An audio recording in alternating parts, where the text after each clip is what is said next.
Real talk. You're not failing evals because of bad entries. You're failing because you go from trading cautiously with your own money to immediately maxing out position size the second someone hands you fake capital.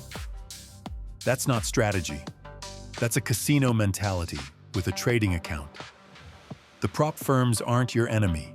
Your own psychology is. And they're just letting you self-destruct while collecting the eval fees. Lotto trading is when you take max size because you feel confident. It's when you risk a huge chunk of your max drawdown on one trade because you want to hit the profit target by day 3.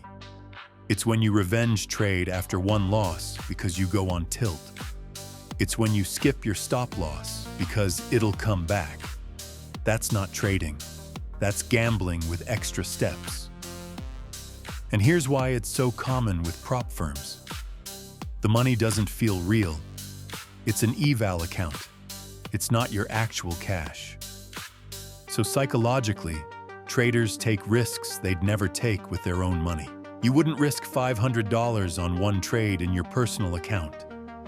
But with a 50K eval, suddenly you're swinging size like it's nothing.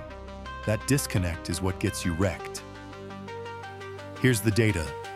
Most prop firms report passage rates between 5 and 15%.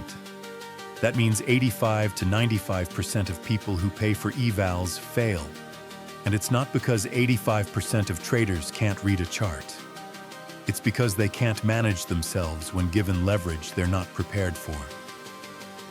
The psychological phenomenon at work here is called house money effect. When people take bigger risks with money they perceive as not really theirs. Researchers have documented this in casino studies for decades. Prop firm capital triggers the same mental trap. When you're trading your own $2,000 account, every $50 loss stings. You feel it. But hand someone a 50K sim account, and suddenly risk management goes out the window because the pain isn't real yet. Now let's talk about how real traders use leverage. Strategic leverage means you scale position size based on your edge, not your emotions.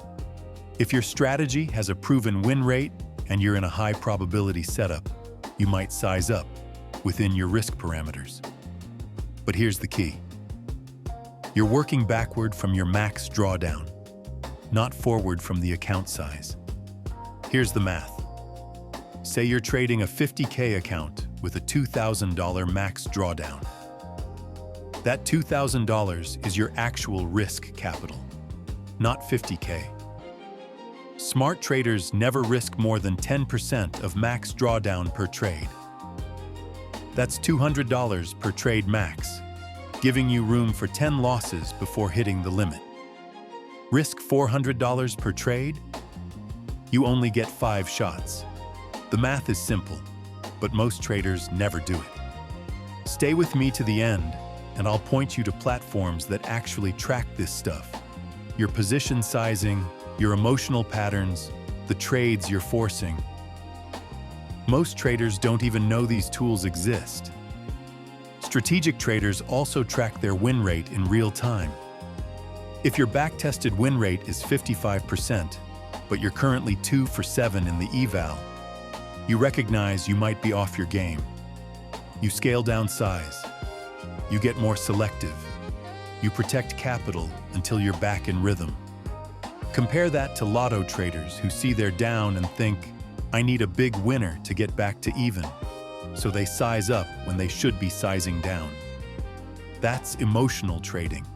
And emotional trading is how you get liquidated. Strategic traders ask, does this setup meet my criteria? Not, can I hit the profit target today if I go big? They protect capital first. They survive the eval. They let the edge play out over time. And that's why they pass. Not because they swung for home runs, because they stayed disciplined and let the process work. Here's the brutal truth. Prop firms expose your psychology instantly. If you've got FOMO brain, the eval will reveal it. If you've got paper hands, you'll fold under pressure. If you can't sit through drawdown without revenge trading, you'll hit max loss before you even realize what happened. The firm doesn't need to beat you. Your own behavior does it for them. This is why mental prep matters. If you sit down emotional, if you're trading to prove something, if you're tilted from yesterday's L, you're already setting yourself up to fail. Strategic traders have routines. They journal, they review rules before the session, they get their head right before they click buy or sell.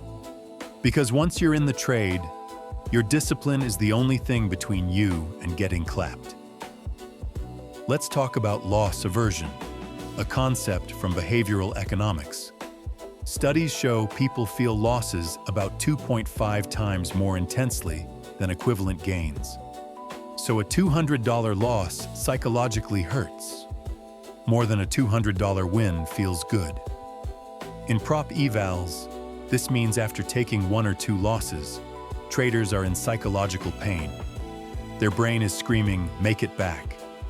That emotional pressure leads to revenge trading, over-leveraging, and rule violations. The traders who pass evals understand this trap. They expect losses as part of the process. They don't attach emotional meaning to individual trades. They're focused on the statistical edge over dozens of trades, not winning every setup. So here's the takeaway. Lotto trading feels exciting, but it's just expensive entertainment. Strategic leverage feels boring, but it's what actually gets you funded. The data doesn't lie. Single-digit passage rates aren't because prop firms have impossible rules. They're because most traders can't control their psychology when handed leverage. Protect capital. Follow your plan. Scale your edge. Don't gamble with size you can't handle. If this hit home, drop a like and subscribe. It helps us cut through the algorithm and reach traders who need to hear this. Links below if you're serious and want to explore platforms for charting, backtesting, journaling, automated analytics, psychology, trade sync, and funding. Order filled, helping you see the game clearly so you don't get played. Educational only, not financial advice. Futures trading carries risk. Protect your capital.